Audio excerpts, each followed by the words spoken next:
ನಾವು ಯಾಕೆ ಜಾಸ್ತಿ ತಿಂತೀವಿ? ಬಿಕಾಸ್ ಈಗ ಇರೋವಂಥ ಮೋರ್ ದ್ಯಾನ್ 90% ಎಲ್ಲರಲ್ಲಿ ಇರುವಂಥ ಸಮಸ್ಯೆ ಏನಂತಂದರೆ, ನಾವೇನು ಕೆಲಸ ಮಾಡ್ತಿದ್ದೀವಿ ಅಥವಾ ನಮ್ಮ ದೇಹಕ್ಕೇನು ಅಗತ್ಯ ಇದೆ ಅದಕ್ಕಿಂತ ಹೆಚ್ಚು ತಿಂತೀವಿ. ಇದು ಆಲ್ಮೋಸ್ಟ್ ಎಲ್ರಿಗೂ ಗೊತ್ತು, ಆದರೆ ಗೊತ್ತಾಗ್ತಾ ಇಲ್ಲ. ಅಂದರೆ ನಮ್ಮ ಬ್ರೈನಿಗೆ, ನಮ್ಮ ಬಾಯಿಗೆ, ನಮ್ಮ ನಾಲಿಗೆಗೆ, ನಮ್ಮ ತಲೆಗೆ ಗೊತ್ತಾಗ್ತಾ ಇಲ್ಲ ಯಾಕೆ. ಹಾಗಿದ್ರೆ ಇವತ್ತು ನಾವು ಯಾಕೆ ಓವರ್ ಈಟ್ ಮಾಡ್ತೀವಿ ಆ್ಯಂಡ್ ಈ ತಿನ್ನೋ ಮೆಕ್ಯಾನಿಸಮ್ ಅಥವಾ ತಿನ್ನೋದು ಬೇಕಾ ತಿನ್ನೋದು ಸಾಕಾ ಅನ್ನೋ ಮೆಕ್ಯಾನಿಸಮ್ ನಮ್ಮ ದೇಹದಲ್ಲಿ ಹೇಗಾಗತ್ತೆ ಅನ್ನೋದನ್ನು ತಿಳ್ಕೊಳ್ಳೋಣ. ಈಗೇನಾದರೂ ತಿಂದಾಗ ನಮಗೆ ಹೊಟ್ಟೆ ತುಂಬ್ತಾ ಹೊಟ್ಟೆ ತುಂಬಿಲ್ವಾ ಅಂತ ಗೊತ್ತಾಗೋದು ಹೇಗೆ? ಹೊಟ್ಟೆಗಂತೂ ಬಾಯಿ ಇಲ್ಲ ಅಲ್ವಾ? ಆದರೆ ಅದು ಹೇಗೆ ನಮಗೆ ತಿಳಿಸುತ್ತೆ ಹೊಟ್ಟೆ ತುಂಬಿದೆ ಅಥವಾ ನಮ್ಗೆ ಹಸಿವೆ ಆಗಿದೆ? ಇದನ್ನು ಹೇಗೆ ತಿಳಿಸುತ್ತೆ? ನಮ್ಮ ಬ್ರೈನಲ್ಲಿ ಹೈಪೋಥಲಾಮಸ್ ಅಂತ ಒಂದು ಪಾರ್ಟ್ ಇದೆ. ಸೊ ಈ ಹೈಪೋಥಲಾಮಸ್ ನಮಗೆ ಸಿಗ್ನಲ್ಸನ್ನು ಕಳಿಸುತ್ತೆ. ಆಗ ಅರೆ ಹೊಟ್ಟೆ ತುಂಬಿರೋದು ತಲೆ ಹೇಗೆ ಹೇಳುತ್ತೆ ನಮಗೆ? ಹೇಗೆ ಅಂತಂದರೆ, ಈ ಹೊಟ್ಟೆಗೆ ಮತ್ತು ತಲೆಗೆ ಕನೆಕ್ಟ್ ಮಾಡುವಂತಹ ಒಂದಿಷ್ಟು ವಿಷಯಗಳಿಲ್ಲಿ ಇದೆ. ಅದೇನಂದರೆ, ಒಂದು ಗ್ರೆಲಿನ್ ಅಂತ, ಇನ್ನೊಂದು ಲೆಪ್ಟಿನ್ ಅಂತ.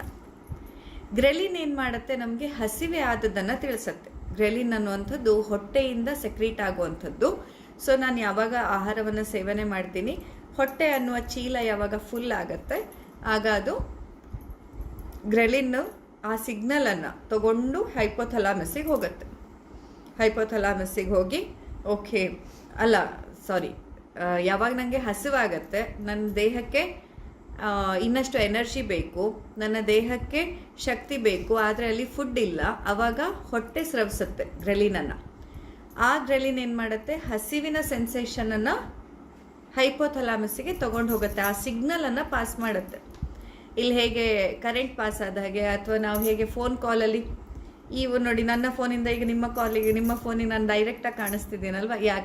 ಯಾಕಂದರೆ ಸಿಗ್ನಲ್ ಪಾಸ್ ಆಗ್ತಾ ಇದೆ. ಈ ನೆಟ್ವರ್ಕ್ಗಳಲ್ಲಿ ಏನು ಮಾಡುತ್ತೆ? ಸಿಗ್ನಲನ್ನು ಪಾಸ್ ಮಾಡುತ್ತಲ್ವ ಇನ್ಸ್ಟೆಂಟ್ಲಿ. ಹಾಗೆಯೇ ಯಾವಾಗ ನನ್ನ ದೇಹಕ್ಕೆ ಶಕ್ತಿಯ ಅಗತ್ಯ ಇದೆ, ಆಗ ಹೊಟ್ಟೆ ಗ್ರೆಲಿನನ್ನು ಸೆಕ್ರೇಟ್ ಮಾಡುತ್ತೆ ಆ್ಯಂಡ್ ಆ ಗ್ರೆಲಿನ್ ಸಿಗ್ನಲನ್ನು ಹೈಪೋಥಲಾಮಸ್ಸಿಗೆ ಕೊಡುತ್ತೆ. ಫೋನ್ ಮಾಡ್ದಂಗೆ ನನಗೆ ಹಸಿವಾಗ್ತಿದೆ ಅಂತ. ಸರಿ, ಹೈಪೋಥಲಾಮಸ್ ಆಗಿದ್ರೆ ಅದನ್ನು ನಮಗೆ ಅರ್ಥ ಮಾಡಿಸುತ್ತೆ, ಏನಾದರೂ ತಿನ್ನು ಅಂತ ಹಂಗರ್ ಇದನ್ನು ಕೊಡುತ್ತೆ.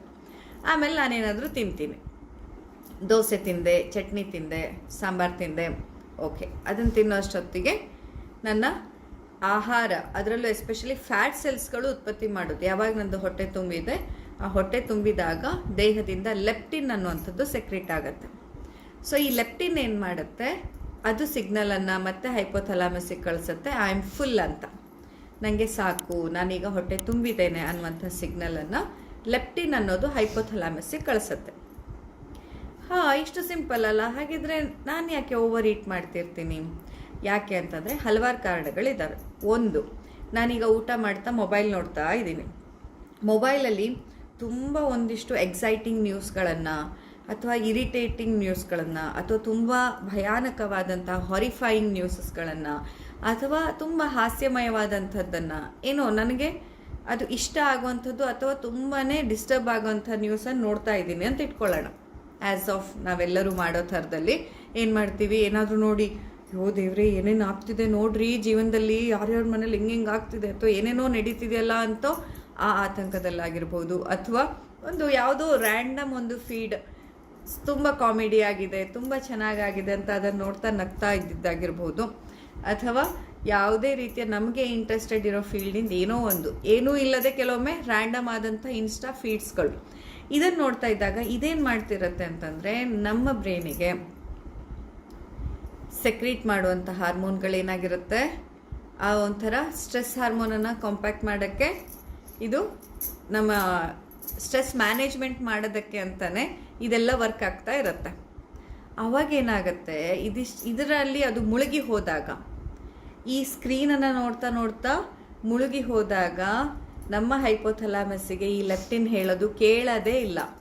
ಹೊಟ್ಟೆ ತುಂಬಿದೆ ಅಂತ ಹೇಳೋದು ಕೇಳಲ್ಲ, ಅದು ಸಾಕು ಅಂತ ಕೂಗಾಡೋದು ಕೇಳೋದಿಲ್ಲ. ಯಾಕಂತಂದರೆ ಅದಕ್ಕಿಂತ ಎಂಪವರ್ ಆದಂತಹ ಹಾರ್ಮೋನ್ಸ್ಗಳು ಆ ಸ್ಟ್ರೆಸ್ ಮ್ಯಾನೇಜ್ಮೆಂಟಿಗೆ ಅಂತ ಮಾಡ್ಕೊಳ್ತಾ ಇರೋದು, ಅಥವಾ ಒಂದು ವಿಷಯದಲ್ಲಿ ಫುಲ್ಲಿ ಇನ್ವಾಲ್ವ್ಡ್ ಆಗಿ ನಾವು ನೋಡ್ತಾ ಇರೋದ್ರಿಂದ ಅದು ಕೇಳೋದೇ ಇಲ್ಲ ಲೆಪ್ಟಿನ್ ಕೂಗ್ತಾ ಇರೋದು.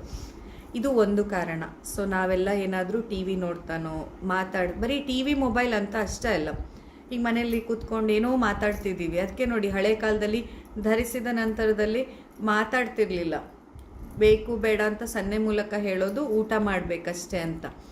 ಈಗ ನಾವು ಮನೇಲೆಲ್ಲ ಸಿಗೋದೇ ಡೈನಿಂಗ್ ಟೈಮಲ್ಲಿ ಆಗಿರುತ್ತೆ ಅಂತ ಏನು ಮಾಡ್ತೀವಿ, ಕಷ್ಟ ಸುಖ ಮಾತಾಡ್ಕೊಳ್ಳೋದು, ಏನೇನಾಯಿತು ಇಡೀ ದಿನ ಮನೆಯಲ್ಲಿ ಅನ್ನೋದು, ನಿಮ್ಮ ಕೆಲಸ ಏನಾಯಿತು, ನಿಮ್ಮ ಮನೆ ಏನೇ ಅಂದರೆ ಮನೆಯವರ ಎಲ್ಲರ ಜವಾಬ್ದಾರಿಯಲ್ಲಿ ಮಕ್ಕಳು ಸ್ಕೂಲಲ್ಲಿ ಏನಾಯಿತು ಅನ್ನೋದು, ಪೇರೆಂಟ್ಸು ಆಫೀಸಲ್ಲಿ ಏನೇನಾಯಿತು ಅನ್ನೋದು, ಅಥವಾ ಹೌಸ್ ವೈಫ್ಸು ಮನೇಲಿ ಏನೇನಾಯಿತು ಅನ್ನೋದು, ಇಂಥದ್ದೆಲ್ಲದನ್ನು ಡಿಸ್ಕಷನ್ ಮಾಡೋ ಒಂದು ಮೀಟಿಂಗ್ ಟೇಬಲ್ ಆಗಿಬಿಟ್ಟಿದೆ ನಮ್ಮ ಡೈನಿಂಗ್ ಟೇಬಲ್ ಹೋಗ್ಬಿಟ್ಟು. ಹಾಗಾಗಿ ಏನಾಗ್ತಾ ಇದೆ, ನಾವು ಆ ಕನ್ವರ್ಸೇಷನ್ಸಲ್ಲಿ ಎಷ್ಟು ಕಳೆದು ಹೋಗ್ಬಿಡ್ತೀವಿ ಅಂತಂದರೆ ನಮ್ಮ ಲೆಪ್ಟಿನ್ ಹಾರ್ಮೋನ್ ಹೇಳೋದು ನಮ್ಮ ಹೈಪೋಥಲಾಮಸ್ಸಿಗೆ ಕೇಳೋದಿಲ್ಲ. ಹಾಗಾಗಿ we tend to over it. ಇದು ಒಂದು. ಎರಡನೇ ಕಾರಣ ಏನಂತಂದರೆ, ನನ್ನ ದಿನಚರಿಯಲ್ಲಿ processed food, ultra processed food, junk food ಇಂಥದನ್ನು ನಾನು ತುಂಬ ಜಾಸ್ತಿ ಇನ್ಕ್ಲೂಡ್ ಮಾಡ್ತಾ ಹೋದರೆ, ಡೇ ಬೈ ಡೇ ಇರಬಹುದು ಅಥವಾ ಒನ್ಸ್ ಇನ್ ಅ ವೈಲ್ ಇರಬಹುದು, ಅದರದ್ದು ಜಾಸ್ತಿ ಆಗ್ತಾ ಹೋದಾಗ ಅದರಲ್ಲಿ ಹಾಕಿರುವಂತಹ ಪ್ರಿಸರ್ವೇಟಿವ್ಸ್, ಕೆಮಿಕಲ್ಸ್, ಕಲರ್ ಮತ್ತು ಅಡಿಕ್ಟಿಂಗ್ ಏಜೆಂಟ್ಸ್ಗಳು, ಪ್ರತಿಯೊಂದು ಕಂಪನಿಗಳು ಕೂಡ ಒಮ್ಮೆ ನೀವು ಆ ಕಂಪನಿಯ ಚಿಪ್ಸನ್ನು ತಿಂದರೆ ಅಥವಾ ಆ ಕಂಪನಿಯ ಫುಡ್ಡನ್ನು ತಿಂದರೆ, ಆ ಕಂಪನಿಯ ಬಿಸ್ಕಿಟನ್ನು ತಿಂದರೆ ಅಥವಾ ಆ ಕಂಪನಿಯ ಒಂದು ಪ್ರೊಸೆಸ್ಡ್ ಫುಡ್, ಈವನ್ ಚಾ ಪೌಡರ್ ಅದನ್ನು ಕುಡಿದ್ರೆ ಬೇರೆ ಯಾವ ಕಂಪನಿಯ ಚಾ ನಿಮಗೆ ಚಾ ಅಂತ ಅನ್ನಿಸ್ಬಾರ್ದು, ಬೇರೆ ಯಾವ ಕಂಪನಿಯ ಬಿಸ್ಕಿಟ್ ತಿಂದರೂ ನಿಮ್ಗೆ ಆ ಖುಷಿ ಸಿಗಬಾರ್ದು, ಬೇರೆ ಯಾವ ಕಂಪನಿಯ ಚಿಪ್ಸ್ ತಿಂದರೂ ನಿಮ್ಗೆ ಆ ಚಿಪ್ಸ್ ತಿಂದ ಹಾಗೆ ಆಗಬಾರ್ದು ಅಂತ ಅದಕ್ಕಾಗಿಯೇ ಒಂದಿಷ್ಟು ಎಡಿಕ್ಟಿಂಗ್ ಏಜೆಂಟ್ಸ್ಗಳನ್ನು ಹಾಕಿರ್ತಾರೆ. ಸೊ ದ್ಯಾಟ್ ಕಸ್ಟಮರ್ಸನ್ನು ಹೋಲ್ಡ್ ಮಾಡಿಟ್ಕೊಳ್ಳೋದಕ್ಕೆ. ಈಗ ಒಮ್ಮೆ ಇವರು ನಮ್ಮ ಕಂಪನಿಯ ಇದನ್ನು ತಿಂದುಬಿಟ್ರೆ ಇನ್ಯಾವತ್ತೂ ಕೂಡ ನಮ್ಮ ಕಂಪನಿಯದನ್ನು ಮಾತ್ರ ತಿನ್ನಬೇಕು ಅಂತ ಹಲವಾರು ರಿಸರ್ಚ್ಗಳನ್ನ ಮಾಡಿ, ಎಲ್ಲ ಇದರಲ್ಲಿ ಫುಡ್ ಸೈಂಟಿಸ್ಟ್ಗಳು ಅನ್ನೋರು ಇರ್ತಾರೆ. ಅವ್ರು ಏನು ಮಾಡ್ತಾರೆ, ಆಯಾ ಕಂಪನಿಯ ಫುಡ್ಡನ್ನು ಜನರು ಹೇಗೆ ಇಷ್ಟಪಟ್ಟು ಅದನ್ನೇ ತಿನ್ನಬೇಕು, ಬೇರೆದನ್ನು ತಿಂದರೆ ಅವರು ತಿಂದಿದ್ದೀನಿ ಅಂತ ಅನ್ನಿಸ್ಬಾರ್ದು ಅಂತ ಆಗಬೇಕು, ಈ ರೀತಿಯ ರಿಸರ್ಚ್ಗಳು ನಡೀತಾ ಇರುತ್ತೆ. ಸೊ ನಾವು ಅಂಥದ್ದನ್ನು ಜಾಸ್ತಿ ತಿಂತಾ ಹೋದಾಗ, ಅಥವಾ ಪ್ರತಿದಿನ ನಾನು 2-3 ಗ್ಲಾಸ್ ಟೀ ಕುಡಿತಾ ಇದ್ದೀನಿ, ಕಾಫಿ ಕುಡಿತಾ ಇದ್ದೀನಿ, ಬಿಸ್ಕಿಟ್ ತಿಂತಾ ಇದ್ದೀನಿ, ಚಿಪ್ಸ್ ತಿಂತಾ ಇದ್ದೀನಿ, ಅಥವಾ ಈ ಎಲ್ಲ ಜಂಕ್ಗಳನ್ನು ನಾನು ತಿಂತಿದ್ದೀನಿ ಅಂತಂದರೆ ಅದರಲ್ಲಿರುವ ಕೆಮಿಕಲ್ಸ್ಗಳಿಂದ ಮತ್ತು ಜಂಕಲ್ಲಿರುವ ಎಕ್ಸ್ಟ್ರಾ ಕ್ಯಾಲರೀಸ್ ಹೋಗಿ ಏನು ಮಾಡಿಬಿಡುತ್ತೆ, ಆ ಫ್ಯಾಟ್ ಸೆಲ್ಸನ್ನು ಕೂಡ ಸೈಲೆಂಟ್ ಮಾಡಿಬಿಡುತ್ತೆ. ಅಂದರೆ ಈಗ ಫಸ್ಟು ಓಕೆ ಹೊಟ್ಟೆ ತುಂಬಿತು, ಆಮೇಲೆ ಫ್ಯಾಟ್ ಸೆಲ್ಸ್ಗಳು ರಿಲೀಸ್ ಮಾಡುತ್ತೆ ಲೆಪ್ಟಿನನ್ನು, ಹೈಪೋಥಲಾಮಸ್ಸಿಗೆ ಹೋಗಿ ಹೇಳು ನೀನು ಸಾಕು, ಈಗ ಹೊಟ್ಟೆಲಿ ಇಷ್ಟು ತುಂಬಿದೆ ಅಂದಮೇಲೆ ಈಗಾಗಲೇ ನನ್ನಲ್ಲಿರೋ ಏನು ಬ್ಯಾಕಪ್ ಇದೆ ಅದನ್ನು ನೋಡಿ ಅದು ಹೇಳುತ್ತೆ. ಈಗ ನೀವು ಹೇಗೆ ನೋಡಿ, ಈಗ ಮನೇಲಿ ಸಕ್ಕರೆ ಖಾಲಿಯಾಗಿದೆ ತರಬೇಕು ಅಂತ ಅಂದಾಗ ಹೇಗೆ ಹೇಳ್ತೀರಾ, ಮೊದಲು ಡಬ್ಬದಲ್ಲಿ ಎಷ್ಟಿದೆ ಅಂತ ನೋಡ್ಕೋತೀರಾ. ಡಬ್ಬದಲ್ಲಿ ಇಷ್ಟಿದೆ, ಈಗಲೇ ನೀವು ಇಷ್ಟು ತಂದರೆ ಸಾಕಾಗತ್ತೆ ಅಂತ ಅಂದಾಜು ಹಾಕ್ತೀರಲ್ವ. ಹಾಗೆಯೇ ಹೊಟ್ಟೆ ತುಂಬಿದ ತಕ್ಷಣ ಫ್ಯಾಟು ಅಂದಾಜು ಹಾಕತ್ತೆ, ಇಷ್ಟು ತಿಂದಿದ್ದಾರೆ ಅಂದಮೇಲೆ ಇಷ್ಟು ಎನರ್ಜಿಯಾಗಿ ಕನ್ವರ್ಟ್ ಆಗುತ್ತೆ. ಅವರು ದಿನದ ಖರ್ಚು ಗೊತ್ತಿರುತ್ತಲ್ಲ, ಹೇಗೆ ನಿಮಗೆ ಮನೇಲಿ ಅಕ್ಕಿ ಡಿಸೈಡ್ ಮಾಡುವಾಗ, ಸಕ್ಕರೆ ಡಿಸೈಡ್ ಮಾಡುವಾಗ ನಿಮ್ಗೆ ಗೊತ್ತಿರುತ್ತೆ ಒಂದು ದಿನದಲ್ಲಿ ಎಷ್ಟು ಖರ್ಚಾಗತ್ತೆ ಅಂತ. ಅದೇ ಥರದಲ್ಲಿ ಇವನು ಮಾಡೋ ಆ್ಯಕ್ಟಿವಿಟಿಗೆ, ಇವನ ಒಂದು ನೀಡಿಗೆ ಇಷ್ಟೊಂದು ಸಾಕಾಗತ್ತೆ, ಉಳಿದಿದ್ದಿಷ್ಟು ಫ್ಯಾಟಿಗೆ ಬರುತ್ತೆ. ಸೊ ನನಗಲ್ಲಿ ಇರೋ ಇಷ್ಟು ಫ್ಯಾಟಿಗೆ ನೋಡಿದ್ರೆ ಇದು ಸಾಕು ಅಂತ ದೇಹ ತುಂಬ ಬುದ್ಧಿವಂತಿಕೆಯಿಂದ ಅದನ್ನ ಸ್ರವಿಸೋದಾಗಿರುತ್ತೆ. ಆದರೆ ನಮ್ಮಲ್ಲಿ ಫ್ಯಾಟ್ ಡಿಪಾಸಿಟ್ ಜಾಸ್ತಿ ಆಗ್ತಾ ಆಗ್ತಾ ಆಗ್ತಾ, ಬಿಕಾಸ್ ಈ ಪ್ರೊಸೆಸ್ಡ್ ಫುಡ್ಡಲ್ಲಿ ಏನಾಗುತ್ತೆ ಅಂತಂದರೆ ನಿಮಗೆ ಆ ಸ್ಯಾಟಿಸ್ಫ್ಯಾಕ್ಷನ್ ಕ್ರಿಯೇಟೇ ಆಗೋದಿಲ್ಲ. ನೀವು ಎಷ್ಟು ತಿಂದ್ರೂ ಹೊಟ್ಟೆ ತುಂಬಿದೆ ಅಂತ ಅನ್ಸೋದಿಲ್ಲ, ಆದರೆ ಕ್ಯಾಲರಿ ತುಂಬ ಹೈ ಆಗಿರುತ್ತೆ ಅದರಲ್ಲಿ.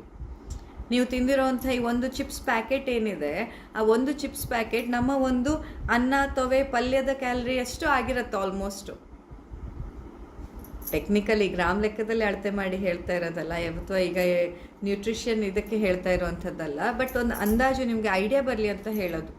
ತುಂಬ ರಿಚ್ ಕ್ಯಾಲರಿ ಇರುತ್ತೆ, ಕ್ಯಾಲರಿ ಸಿಕ್ಕಾಪಟ್ಟೆ ಜಾಸ್ತಿ ಇರುತ್ತೆ ಅದರಲ್ಲಿ. ಅದು ಪ್ರೊಸೆಸ್ಡ್ ಫುಡ್ ಆಗಿರೋದ್ರಿಂದ ಸಿಂಪಲ್ ಫುಡ್ಗಳಿಗೆ ಕಂಪೇರ್ ಮಾಡಿದ್ರೆ ಜಾಸ್ತಿ ಕ್ಯಾಲರಿ ಇರುತ್ತೆ. ಸೊ ಇಷ್ಟು ಕ್ಯಾಲರಿನ ಅಂದರೆ ಇಷ್ಟು ಕಡಿಮೆ ಕ್ವಾಂಟಿಟಿಯಲ್ಲಿ ಅಷ್ಟು ಕ್ಯಾಲರಿನ ಪ್ರೊಸೆಸ್ ಮಾಡೋದು ನಮ್ಮ ಫ್ಯಾಟ್ ಸೆಲ್ ಸೆಕ್ರೇಟ್ ಮಾಡೋ ಲೆಪ್ಟಿನನ್ನು ಕೂಡ ಕನ್ಫ್ಯೂಷನಲ್ಲಿ ಹಾಕತ್ತೆ. ಲೆಪ್ಟಿನ್ ಸೆಕ್ರೇಟ್ ಮಾಡಬೇಕು ಅನ್ನೋದೇ ಅದು ಗೊತ್ತಾಗೋದಿಲ್ಲ, ಅದು ಒಂಥರ ಡಂಬ್ ಆಗಿಬಿಡತ್ತೆ.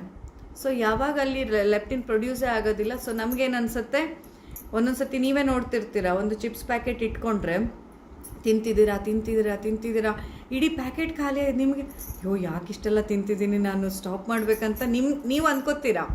ಆದರೆ ನಿಮ್ಮ ಕೈ ಬಾಯಿ ಏನು ಹೇಳ್ತಿರುತ್ತೆ, ಇಲ್ಲ ಇದೊಂಚೂರು ತಿಂದ್ಬಿಡು, ಇಲ್ಲ ಇವತ್ತೊಂದಿನ ತಿಂದ್ಬಿಡು, ಏನಾಗಲ್ಲ, ತಿಂದ್ಬಿಡು ಅಂತ ಹೇಳ್ತಿರುತ್ತೆ. ಇಲ್ಲಿ ಒಂದು ಸ್ಟ್ರೆಸ್ ಹಾರ್ಮೋನು ಕಾರಣ ಆಗಿರುತ್ತೆ, ಇನ್ನೊಂದು ನಮ್ಮ ಲೆಪ್ಟಿನ್ ಅನ್ನೋದು ಕೆಲಸ ಮಾಡದೇ ಇರೋದು ಕಾರಣ ಆಗಿರುತ್ತೆ.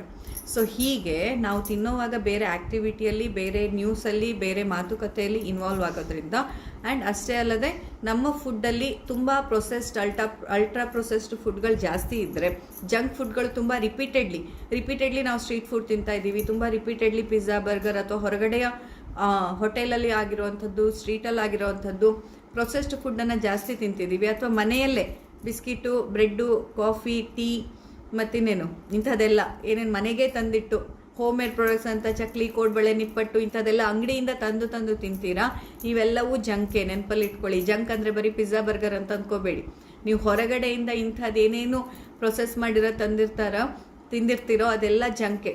ಯಾಕಂತಂದರೆ ಈ ಚಕ್ಲಿ, ಕೋಡ್ಬಳೆ, ನಿಪ್ಪಟ್ಟು ಎಂತೆಂಥ ಡಬ್ಬಿಲಿ ಬಂದರೂ, ಬಾಕ್ಸಲ್ಲಿ ಬಂದ್ರೂ ಏನು ಅಂದ್ಕೊಂಡಿದ್ದೀರಾ, ಗಾಣದ ಎಣ್ಣೆಲಿ ಮಾಡಿ ನಿಮಗೆ ತಂದು ಕೊಡ್ತಾರೆ ಅಂದ್ಕೊಂಡಿದ್ದೀರಾ. ಅದನ್ನೆಲ್ಲ ಫ್ರೆಶ್ ಆಯಿಲಲ್ಲಿ ಪ್ರತಿ ಸತಿ ಫ್ರೆಶ್ ಆಗಿ ಕರೆದು ಮನೇಲಿ ನೀವು ಮಾಡಿದರೆ ಹೆಂಗೆ ಮಾಡ್ಕೋತೀರಾ ಅದೇ ಥರದಲ್ಲಿ ಮಾಡಿ ಕೊಡ್ತಾರೆ ಅಂತ ಅಂದ್ಕೊಂಡಿದ್ದೀರಾ. ಖಂಡಿತ ಆ ರೀತಿ ಇರೋದಿಲ್ಲ.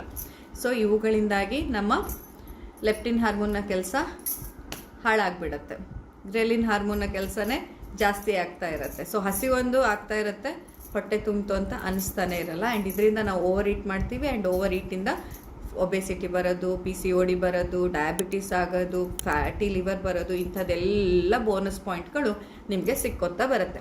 ಸೊ ನಿಮಗೆ ಏನಾದರೂ ಆಗಲಿ ಸಿಗೋದೊಂದು ಡೈನಿಂಗ್ ಟೈಮ್, ನಾನು ಇವಾಗಲೇ ಮಾತಾಡ್ತೀನಿ, ಸಿಗೋದೊಂದು ಡೈನಿಂಗ್ ಟೈಮ್, ಇವಾಗಲೇ ನನಗೆ ಸ್ವಲ್ಪ ಫ್ರೀ ಆಗಿರೋದು, ಬಿಟ್ಬಿಡಮ್ಮ ನಾನು ನೋಡ್ಕೋತೀನಿ ಅಂತ ನಾವು ಇದನ್ನು ಚೂಸ್ ಮಾಡಿದರೆ, ಅದರ ನೆಕ್ಸ್ಟ್ ನೀವು ಊಟ ಮಾಡಿ ನೋಡೋಷ್ಟರಲ್ಲಿ fatty liver, diabetes, PCOD, hormonal issues ಅಥವಾ IBS, ಫ್ಯಾಟಿ ಲಿವರ್ ಇಂಥದ್ದೆಲ್ಲ ನಿಮ್ಮ ಎದುರು ನಿಂತಿರುತ್ತೆ. ನೀವು ಬೇಡ ಅಂದರೂ ಬಂದು ನಿಮ್ಮ ಮೇಲೆ ಹಾರುತ್ತೆ. ಅದೇ ಬೇಡ ಅಂತ ಕಾನ್ಷಿಯಸ್ಲಿ ತಿನ್ನೋಷ್ಟು ಹೊತ್ತಲ್ಲಿ ನೀವು ಫೋನನ್ನು ಪಕ್ಕಕ್ಕಿಟ್ಟು ಮನೆಯವ್ರ ಹತ್ರ ಎಲ್ಲರ ಹತ್ರ ಮಾತಾಡೋದನ್ನೆಲ್ಲ ಬೇಕಾದ್ರೆ ತಿನ್ನೋ ಮೊದಲೇ ಒಂದು ಸತಿ ಎಲ್ಲರ ಹತ್ರ ಮಾತಾಡಿ, ನಂತರದಲ್ಲಿ ಆಯಿತು ಇನ್ನು ಊಟ ಸ್ಟಾರ್ಟ್ ಮಾಡೋಣ ಅಂತ ಹೇಳಿ ಎಲ್ಲರೂ ಮೌನವಾಗಿ ಆಹಾರವನ್ನು ಸೇವನೆ ಮಾಡಿದರೆ ಆಗ ನಿಮ್ಮ ಗ್ರೆಲಿನ್ ಮತ್ತು ಲೆಪ್ಟಿನ್ ಹಾರ್ಮೋನ್ಸ್ಗಳು ಚೆನ್ನಾಗಿ ಸೆಕ್ರೀಟ್ ಆಗುತ್ತೆ. ಯಾವಾಗ ಹಸಿವೆ ಆಗಿಲ್ಲ ಅನ್ನೋದು ನಿಮಗೆ ಗೊತ್ತಾಗುತ್ತೆ. ಆ್ಯಂಡ್ ಅದರಿಂದಾಗಿ ನಿಮ್ಮ ಆರೋಗ್ಯವನ್ನು ಕಾಪಾಡ್ಕೊಳ್ಳೋಕ್ಕಾಗತ್ತೆ, ಫ್ಯಾಟ್ ಬರ್ನ್ ಮಾಡ್ಕೊಳ್ಳೋಕ್ಕಾಗತ್ತೆ, ದೇಹಕ್ಕೆ ಯಾವಾಗ ಎಷ್ಟು ಬೇಕು ಅನ್ನೋದು ಪೌಷ್ಟಿಕಾಂಶನೂ ಸಿಗೋದ್ರಲ್ಲಿ ಏನೂ ಕೊರತೆ ಆಗೋದಿಲ್ಲ. ಗೊತ್ತಾಯ್ತಾ? ಸೊ ಹೀಗೆ ನಮ್ಮ ದೇಹದಲ್ಲಿ ಹಸಿವು ಅನ್ನುವಂಥದ್ದು ಮತ್ತು ಹೊಟ್ಟೆ ತುಂಬಿದೆ ಅನ್ನುವಂಥದ್ದು ಗೊತ್ತಾಗೋಕ್ಕೆ ಹೈಪೋಥಲಾಮಸ್ ಕಾರಣ.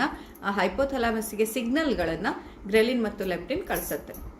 ಸೊ ನಾವು ಮೈಂಡ್ಫುಲ್ ಆಗಿ ತಿನ್ನೋವಂಥದ್ದು, ಶಾಂತವಾಗಿ ತಿನ್ನೋದಂಥದ್ದು, ಮೌನವಾಗಿ ಇರುವಂಥದ್ದು, ಮತ್ತು ನಮ್ಮ ಫುಡ್ಡಲ್ಲಿ ಅಲ್ಟ್ರಾ ಪ್ರೊಸೆಸ್ಡ್ ಇಲ್ಲದೆ ಇರೋವಂಥದ್ದು ತುಂಬ ಆಫನ್ಲಿ, ಎಲ್ಲೋ ನೀವು ತಿಂಗಳಿಗೊಮ್ಮೆ ತಿಂದರೆ ಏನಾಗೋದಿಲ್ಲ, ಆದರೆ ತುಂಬ ಆಫನ್ಲಿ ಅದು ಇಲ್ಲದೆ ಇರೋ ಥರ ನೀವು ನೋಡಿಕೊಂಡ್ರೆ ಅದು ಕೂಡ ನಿಮ್ಮ ಹೆಲ್ತನ್ನು ಎನ್ಹ್ಯಾನ್ಸ್, ಫ್ಯಾಟ್ ಲಾಸ್ ಅಂತೂ ಆಗೇ ಆಗುತ್ತೆ, ಬಟ್ ಅದರ ಜೊತೆಯಲ್ಲಿ ನಿಮ್ಮ ಹೆಲ್ತನ್ನು ಕೂಡ ಎನ್ಹ್ಯಾನ್ಸ್ ಮಾಡುತ್ತೆ.